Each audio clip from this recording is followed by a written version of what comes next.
They say Salem soil has drunk enough blood to never go hungry again. You've heard the stories, witch trials, women screaming at the gallows. But what if I told you there was a deeper shadow lurking beneath the hysteria? A name, almost. A story buried so deep even the whispers hesitate to surface. Not of witches burned or hanged, but of coffins. 9 of them, all tied to one bride. A woman whose hands were never bound, yet whose grip strangled generations. Her name was Abigail Frost. On paper, she was no different from the others, pale, pious, a God-fearing bride of the Puritan colony. But death followed her like a dowry. No man should have claimed. Each husband she took ended the same way.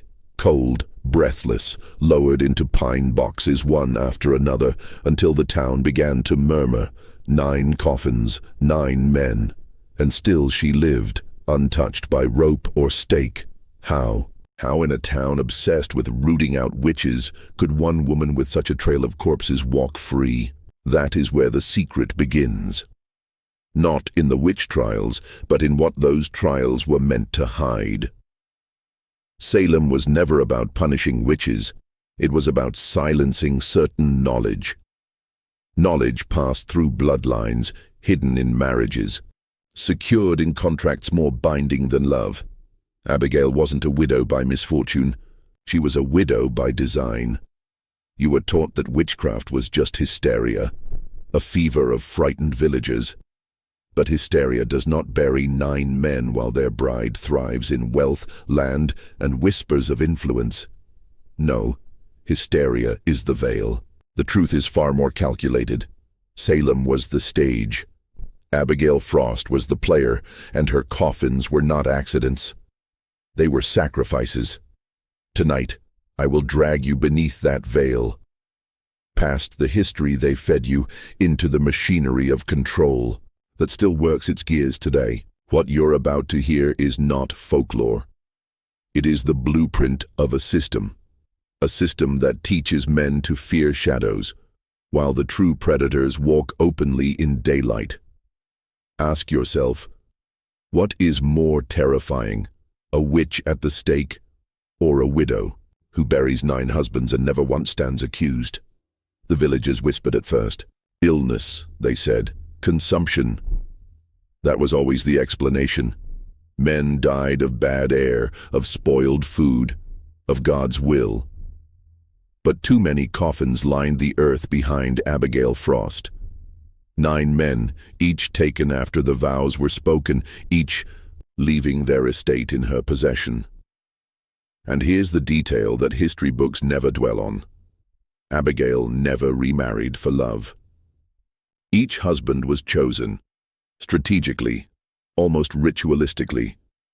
He had something she needed, a plot of land, a mill, a title, even a family name that stitched her into deeper circles of influence. This wasn't chance, this was acquisition. She was building something, not a home, not a family, but a web, a private dominion beneath the Puritan cross. And the town knew it. They feared her not because they thought she was a witch, but because they couldn't touch her. You see, Salem's trials were not about proving guilt. They were about control. The same court that condemned women for fainting fits and farm disputes mysteriously ignored the widow who collected coffins. Why? Because she wasn't an outsider. She was protected. Protected by men who benefited from her rise, clergymen, magistrates, merchants, those same men who preached purity by day, whispered to Abigail by night. She was their weapon. A silent executioner with a veil and a smile, and here is the greater horror. She did not poison, she did not stab, she did not burn. The deaths were slow, wasting, unprovable. Herbs laced into food, powders slipped into drinks, remedies that killed under the guise of healing. Medicine twisted into murder. The very act of care became the weapon. And in Puritan eyes, a wife's duty was obedience, not suspicion. So each coffin closed, and no accusation stuck. What you begin to see here is the pattern, the mask of morality concealing a darker machinery. Abigail wasn't punished because her acts served a greater architecture of power. And this is where you, listening now, must understand. Salem's story is not just history, it is the prototype. Institutions have always needed fear to rule, and they have always protected their chosen instruments. Abigail was one of them, 9 coffins, 1 bride. And yet the gallows stood empty for her. Ask yourself, how many Abigails walk freely today, dressed not in Puritan linen, but in modern masks of respectability? The court records of Salem are thick with accusations of witchcraft, neighbors cursing cows, girls convulsing in the street, spectral visions, whispered in fear. But you will not find Abigail Frost's name in those dusty transcripts. Her name is absent, erased like smoke in the wind, and that absence is the loudest evidence of all. Why? Because silence is a weapon of the powerful. The very institutions that hunted peasants for imagined curses were shielding her from scrutiny. Abigail was not invisible. She was untouchable. And when someone is untouchable in a system that punishes everyone else, it is proof that the system itself is corrupt. Think of it. A woman in Puritan society was property. She had no vote, no voice, no claim outside of her husband. Yet Abigail Frost accumulated estates, wealth, and authority through 9 strategic deaths. She inverted the very hierarchy meant to keep her in chains. How? Not by defiance, but by mastering the system's hidden rules. She became what I call a shadow sovereign. No crown, no throne, just control over the men who wore them. This is the hidden history of Salem. The witch trials weren't about magic. They were a screen, a theater of fear, a ritual designed to blind the masses while select individuals consolidated real power. Abigail was not alone. She was one piece in a web of quiet dominion. Behind every execution, there was someone protected. Behind every sermon of purity, there was a ledger of gain, and here is the darkest revelation. Abigail's story is not a relic. It is the architecture of control that still rules today. Governments, corporations, churches, they operate the same way. They weaponize fear against the weak while shielding their chosen agents. Those who benefit are always exempt from the punishments handed to the masses. Just as Abigail's hands never touched the gallows, today's architects of corruption will never sit in the prisons they build for others. So when you picture Salem's cobblestone streets, don't imagine hysteria. Imagine strategy. Imagine coffins stacked not by fate, but by design. 9 coffins to build a dominion. 1 bride to wield the knife wrapped in prayer. And I ask you, what terrifies you more? The witches in the stories, or the quiet architects of fear who never once get named? Abigail Frost did not simply vanish with her last breath. Death did not silence her, it multiplied her. For every coffin she lowered into the ground, she raised a monument of power, property, wealth, inheritance, passed not into the soil, but into her bloodline. What began as 9 dead husbands became a dynasty hidden in plain sight. And here is where the trail grows colder, darker, more dangerous. The Frost lineage did not dissolve after Salem. It expanded, quietly, strategically, like a root system growing beneath the earth, unseen but unstoppable. The Frost family name appears again in Boston, tied to mercantile ventures. It resurfaces in New York, attached to early banking interests. Even whispers in the documents of secret societies, lodges, councils, gatherings where influence mattered more than scripture. How does a Puritan widow, nearly erased from the trial records, echo across centuries? Unless the coffins were never about husbands at all, but about a foundation. Understand this. Abigail was not an anomaly. She was an archetype. The system chose her, and she chose to play the role. In every age, there are figures like her, individuals who master the hidden rules of acquisition, who understand that the world is not governed by morality, but by leverage.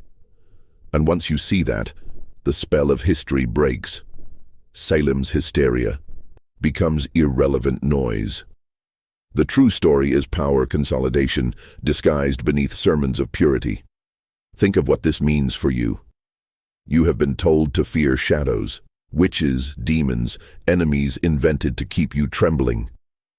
But the real threat has always been structural, deliberate, orchestrated by those who smile while burying the evidence in coffins. Abigail's 9 husbands were not just victims, they were stepping stones. And every institution today follows. The same formula, a crisis, a scapegoat, and behind the curtain, an empire built on silence. Her legacy is not in tombstones, it is in the lesson she left for those willing to see. Power is not given, it is taken. Influence is not granted, it is constructed, brick by coffin, name by death.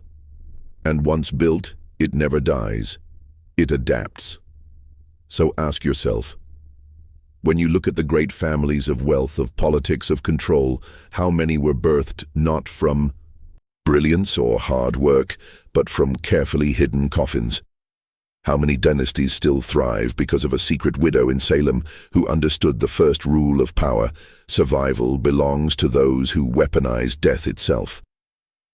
Fear. That was the currency of Salem, and it still is today. Abigail Frost did not wield a sword, nor command an army. Her weapon was subtler: the mind. She understood something that the masses still don't. Fear enslaves more efficiently than chains. And the beauty of it? People will enslave themselves if the right fear is planted deep enough. Look at Salem again. The trials were not random chaos. They were a pressure chamber. Ordinary men and women were crushed beneath the weight of suspicion, whisper, and paranoia. But while the weak collapsed, the cunning thrived. Abigail moved through this fear like a shark through bloodied waters. While others cowered at accusations, she turned silence into immunity, and the people, blinded by hysteria, never asked the real question: why were the true predators never accused? This is the blueprint of psychological control. Create a climate of fear, focus the masses on false enemies, and shield the chosen agents who benefit from the chaos. Salem did this with witches. Today it is done with new labels: terrorists, radicals, conspirators, extremists. The labels change, but the system remains. Fear is weaponized, scapegoats are sacrificed, and the architects of control keep building their dominions untouched. Think of how you've been trained.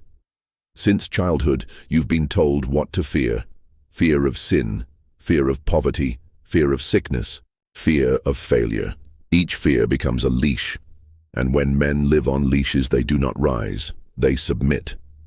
Abigail thrived because she understood the leash was an illusion. She was not moral, not righteous. She was free from the cage of fear. She turned it against others while remaining immune herself. Now let me ask you something dangerous.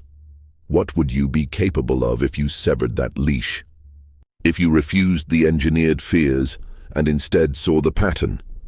What would happen if men stopped fearing shadows and started recognizing the architects? This is where the descent becomes personal. Because if you continue listening, you are not just learning history, you are unlearning obedience. And that makes you dangerous, the same way Abigail was dangerous, the kind of dangerous that changes you forever. Most people think the Salem trials ended in the noose, with girls shrieking and villagers blinded by superstition.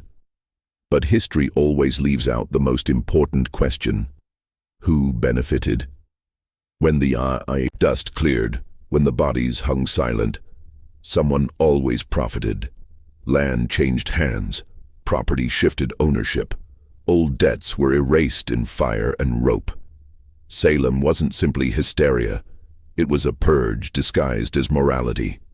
Abigail Frost fit perfectly into this theater. She wasn't accused because she was useful.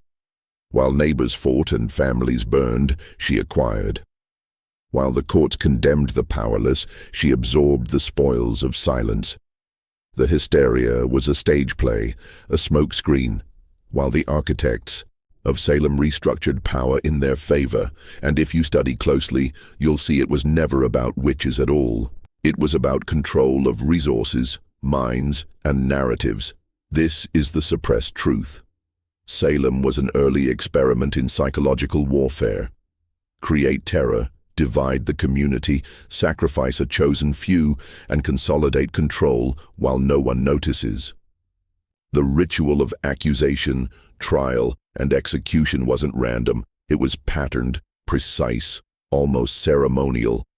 And Abigail's 9 coffins mirrored this ritual. Death as transaction, fear as currency, silence as the shield. And here's the darker layer. They taught us these trials as cautionary tales, as if to say, look how foolish they were back then. But that too is part of the lie, because the exact same machinery still functions today. Institutions manufacture fear, point you toward scapegoats, and while you rage at shadows, they tighten their grip. You think it's history, but it's a manual. You think it's Salem, but it's your world. What you were never meant to know is this. Salem wasn't a tragedy of ignorance. It was a demonstration of power. A ritual of manipulation performed on the stage of a village, perfecting techniques that would echo into governments, corporations, religions. Techniques that keep men chained even now. So when you picture Abigail's story, do not see just one bride and 9 coffins. See the structure she served. A system that still thrives. A system that does not care about witches, truth, or justice, only obedience. And ask yourself if a widow in Salem could wield such power through silence and coffins. What do you think entire institutions are doing with centuries of practice? The greatest lie of Salem was that it was about women. Witches, midwives, hysterical girls. That's the story you were fed. But look closer. Who truly suffered the deepest loss? Men. Fathers, brothers, husbands. Stripped of land, stripped of legacy, stripped of dignity. Accused or not, every man in Salem lived under the invisible blade of fear. And fear makes men bend. That was the real purpose. Abigail Frost's 9 coffins weren't accidents. They were emblems of a deeper truth. Men were being broken one by one. Husbands poisoned quietly. Rivals condemned publicly. And those who remained were forced into silence. Salem was not about eradicating witches. It was about crushing resistance. Because a broken man does not build, does not lead, does not fight. A broken man obeys. This is the pattern you were never supposed to see. When men are strong, systems cannot control them. But when fear corrodes the spine, when the threat of humiliation, loss, or death hangs over every decision, the system wins. Abigail was a living reminder of that. Her husbands were not just victims, they were sacrifices that reinforced the lesson. Men can be undone without a sword ever being drawn. And that lesson did not end in Salem. It metastasized. Look at the modern world. Men demonized for their strength, sedated by comfort, suffocated by shame. You are taught that your instincts are dangerous, that your hunger for truth is toxic, that your will to dominate is evil. These are not mistakes. They are strategies. The same way the Puritans weaponized fear of witches, today's architects weaponize fear of masculinity itself. But here's the forbidden truth. Abigail thrived because she did not fear. She played the system instead of submitting to it. She weaponized the very psychology that enslaved others. And if you see it, truly see it, you can do the same. Not in her corruption, but in her clarity. She knew the game was never about justice, it was about control. and she played to win. So I ask you, how many coffins have been placed at your feet already?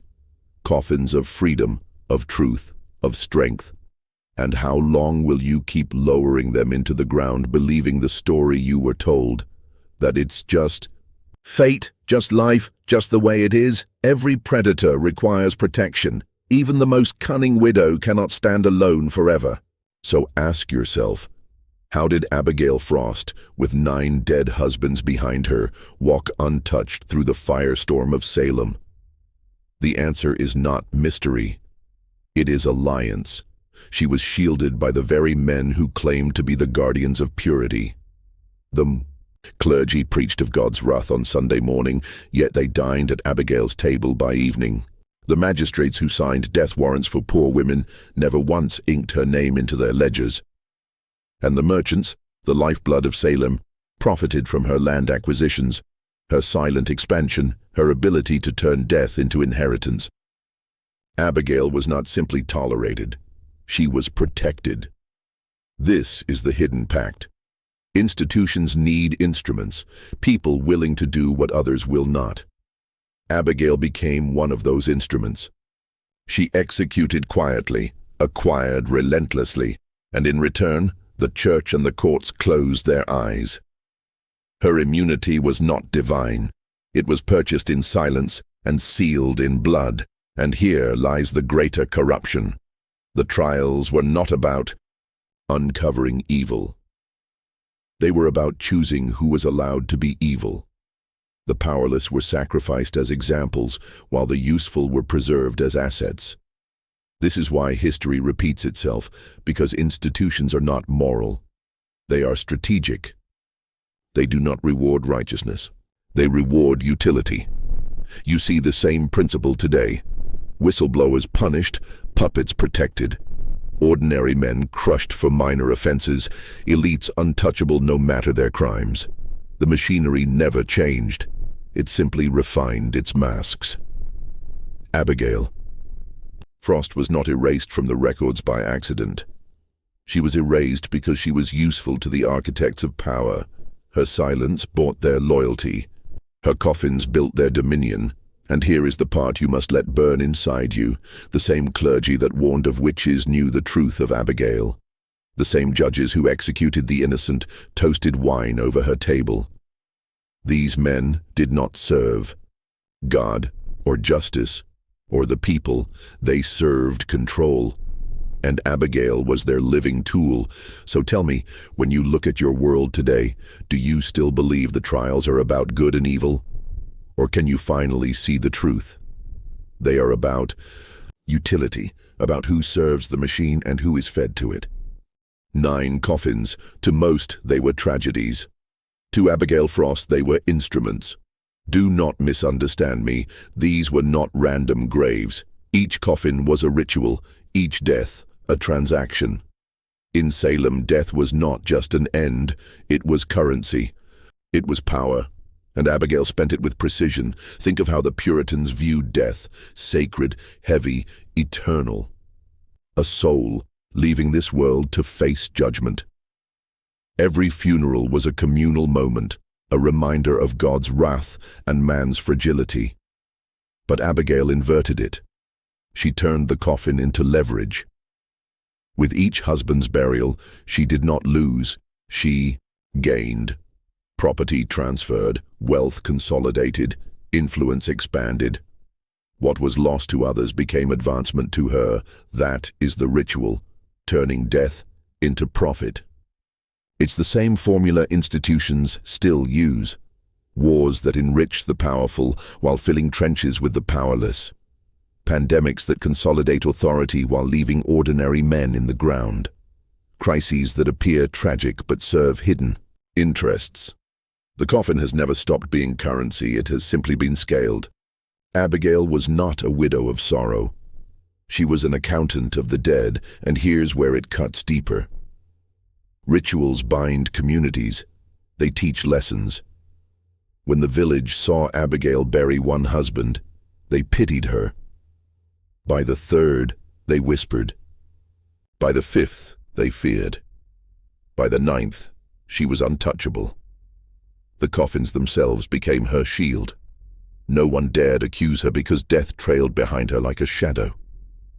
In their minds, to confront Abigail was to invite the grave. This is how psychological control works. Fear of death, fear of loss, fear of being cast out. It keeps men silent. The coffins weren't just graves. They were warnings, and the town obeyed. Now see the pattern. Coffins are still used to silence men. Today they are not always wooden boxes lowered into the ground. Sometimes they are coffins of reputation, coffins of opportunity, coffins of freedom. Destroyed careers, censored voices, lives dismantled without blood spilled. Death is broader than breath. It is the erasure of resistance. Abigail Frost mastered this ritual in her village. The world's institutions mastered it on a global scale. Every dynasty begins with a secret. Abigail Frost was no ordinary widow. She carried knowledge most were forbidden to touch. In Salem, knowledge itself was dangerous. Reading the wrong book, using the wrong herb, whispering the wrong prayer could mark you as a witch. But Abigail's survival tells us something chilling. She knew what not to say, what not to reveal, and exactly which secrets to wield in silence. The Puritans hid knowledge beneath the guise of sin. Herbal medicine, ancient charms, even remnants of old-world traditions, all outlawed, condemned, demonized. Yet the clergy themselves, the judges, the merchants, they studied. They understood the mechanics of fear, the subtleties of trade, the art of persuasion. Abigail was close to them, too close for coincidence. Her alliances gave her access not only to wealth, but to information denied to common men and women. She learned the first law of power. Forbidden knowledge is not destroyed. It is hoarded, condemned in public, protected in private. The masses were told to fear it. But those who kept it, those who understood its use, ruled. Abigail became one of them. Not by preaching, not by leading, but by absorbing knowledge and converting it into strategy. Think carefully. Her 9 coffins were not merely deaths, they were experiments. How to inherit, how to maneuver legally, how to poison without suspicion, how to silence through fear. She gathered data the way an empire gathers intelligence. Each husband was a test, each burial a result. And by the 9th, she had mastered the formula. This is the essence of suppressed truths. You are told they are dangerous to you, when in reality, they are dangerous only to those who rule you. Imagine if every man understood how fear is manufactured, how institutions orchestrate crisis, how death itself is used as leverage. The machinery would collapse overnight. That is why Abigail's name was erased. Not because she was irrelevant, but because she was too revealing. She embodied the forbidden truth. Power is not granted by God, morality, or justice. Power is taken through knowledge denied to the many and shared only among the chosen few. And now I must ask you, are you still content with the stories you were fed? Or are you ready to grasp the knowledge Abigail carried? The knowledge that changes a man forever once he sees it. By now, you feel it, the descent tightening around you. This is no longer history. It is revelation. And once you've heard it, you cannot return to the comfort of ignorance. That is the true danger of forbidden knowledge. It alters you. It marks you. Just as Abigail Frost was marked, though never accused, you too will carry the stain of awareness. Let me tell you something the institutions fear most. A man who sees through the illusion is a man they cannot control. You are not meant to question why some are shielded while others are sacrificed. You are not meant to trace the coffins back to the hands that profited. You are meant to obey, to tremble, to believe in the theater. But tonight, you are breaking that spell. And I want you to prove it, to yourself and to me. This is not about comments or algorithms. This is about anchoring your transformation. So listen carefully. In the darkness of Salem, there was a phrase, whispered by those who knew the trials were theater. A phrase that meant, "I see beyond the veil." That phrase is, "I bury fear, not truth." Write it twice below, not once, twice. Seal it. Etch it into your identity. Because when you speak it, when you claim it, you are no longer a spectator of this story. You are stepping into it. You are joining the small circle of men who refuse to be chained by engineered fears. Men who recognize the coffins laid at their feet and refuse to climb into them. Do you understand the weight of this? The moment you declare it, you cross the line. You are no longer one of the sleeping. You are marked as Abigail was marked, not for corruption, but for clarity. From this moment forward, illusions will taste bitter. Lies will no longer satisfy. And the machinery that enslaves others will stand exposed before you. That is why this story is dangerous. Not because of witches, not because of coffins, but because it shows you the structure. And once you see it, the world will never look the same. So, write it now. Twice. I bury fear, not truth. Prove to yourself that you are awake. Abigail Frost was not the only widow in Salem. Others wept, begged, remarried in desperation. But only she walked through fire untouched. That survival was not luck. It was not divine blessing. It was proof of a blueprint. One that has been used in every age, under every empire, in every institution that rules men through fear. Look closely at how she endured. Silence, alliance, leverage. She never stood in the open. She never boasted. She let her coffin speak for her. Each husband lowered into the ground became a brick in the invisible fortress around her. That is the first rule of the blueprint. Make others pay the price while you remain untouchable. The second rule, align yourself with power, even if that power is corrupt. The clergy who thundered against sin, the judges who sent innocents to the noose, the merchants who fattened their ledgers from tragedy. Abigail knew their hypocrisy, but she played their game. She fed them, flattered them, reinforced their illusions. In return, they protected her. The same way modern institutions protect their chosen agents, politicians, corporations, even entire families, while crushing anyone who resists. The third rule is the most insidious: control the narrative. While villages raged at witches, Abigail was invisible. The public mind was shackled to illusions while she operated in silence. And that is how manipulation always works. Keep men distracted with false enemies, false wars, false crises, and they will never see who is feeding on their lifeblood. Does it sound familiar? It should. You live in the same structure. Manufactured fear, protected elites, narratives designed to divide and blind. The only difference is scale.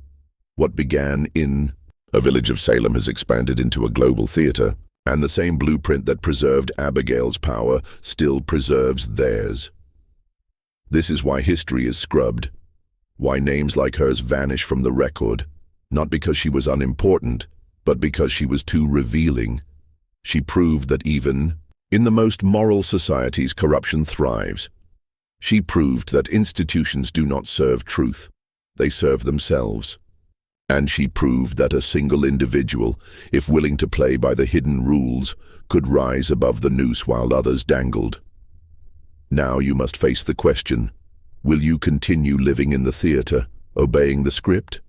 Or will you step outside, see the machinery for what it is, and reclaim your role as something more than prey? Coffins are not always made of wood. Some are made of silence. Some are made of erased names, missing records, stories twisted until they rot. These are the coffins most dangerous of all, the ones built to bury truth itself. And Abigail Frost's story proves it. Why does history remember the fainting fits of village girls, but not the widow with 9 husbands? Why do we teach schoolchildren about witches flying in the night, but never about the coffins that built a dynasty? Because truth is a threat. It destabilizes the machinery, and so it must be buried. This is how institutional manipulation truly works. Not through swords, not through gallows, but through memory. They decide what survives and what is erased. They curate the past to control the present. Salem to you is hysteria and superstition, but to them, it was a successful experiment. The fear worked, the rituals worked, the blueprint worked, and that success had to be hidden so it could be used again. Abigail's 9 coffins were never meant to be remembered. Her silence was useful. Her alliances, untouchable. Her acquisitions, profitable. But her method, her proof that survival belonged not to the righteous but to the cunning, was too dangerous to leave intact. So history placed her in a coffin of its own. No stake, no rope, just silence. That is how they killed truth. And you must understand this is still happening. Every day, truths are buried. Alternative voices silenced, questions ridiculed, documents sealed, classified, redacted, narratives polished until only the official version remains, gleaming like a mask hiding a corpse. The most effective coffins are not in graveyards. They are in libraries, classrooms, and screens. But here is the paradox. Coffins are not eternal. Graves can be dug up, bones can be unearthed, and truth once glimpsed cannot be forgotten. That is what you are doing right now. You are digging. You are prying open the coffin they built to hide Abigail's story. And in doing so, you are prying open the coffins they built around your own mind. The question is this: will you let the truth remain buried, safe beneath their soil of lies? Or will you become the grave robber of history, unearthing what was meant to rot in silence and using it as a weapon of clarity? You might think Abigail Frost's legacy was buried with her bones. But legacies do not rot. They echo. They bleed forward, threading through generations like veins of iron beneath the earth. And if you follow those veins, if you trace the coffins she built into the future, you find her fingerprints in places you were never taught to look. The Frost lineage did not dissolve. Property became capital. Capital became influence. Influence became bloodlines woven into merchant dynasties, early banking families, and eventually the very institutions that shape the world you inhabit. Do you believe it is coincidence that certain names rise again and again across centuries? That the same families appear in courtrooms, in banks, in government halls? Salem was not an ending. It was a seed watered in blood and harvested. In silence, Abigail's 9 coffins were not just graves. They were investments. Each husband's death passed her wealth, and wealth passed to her descendants. Over decades, that inheritance expanded outward, hidden under new names, cloaked in respectability. What began in a Puritan village metastasized into generational power, and you are still living under its shadow. Understand this. History does not remember dynasties because dynasties work hard. History remembers them because dynasties understand the hidden rules: silence, alliance, leverage. Just as Abigail mastered them in Salem, her bloodline, and others like it, mastered them on a grand scale. While the masses worshipped morality, they perfected corruption. While the people feared witches, they studied the psychology of fear itself. That is why certain names never vanish, why certain institutions never fall, why the same families thrive through plagues, wars, depressions. Because the coffins were never accidents, they were blueprints. They proved a formula: sacrifice the expendable, shield the useful, inherit the future. And here lies the forbidden truth. You are not simply studying a widow in Salem. You are staring at the prototype of elite power itself. The widow became dynasty, the dynasty became institution, and the institution still feeds on men who cannot see beyond the illusions. So I ask you, when you see the same names in power today, families that never die, institutions that never crumble, will you dismiss it as coincidence? Or will you finally recognize the echo of 9 coffins still whispering from beneath the earth? 9 coffins, 1 bride. That is the story they buried, the shadow they prayed you would never unearth. But now you see it. Abigail Frost was not just a widow in Salem, she was the embodiment of a truth that institutions fear you will discover. Power is never moral. It is never righteous.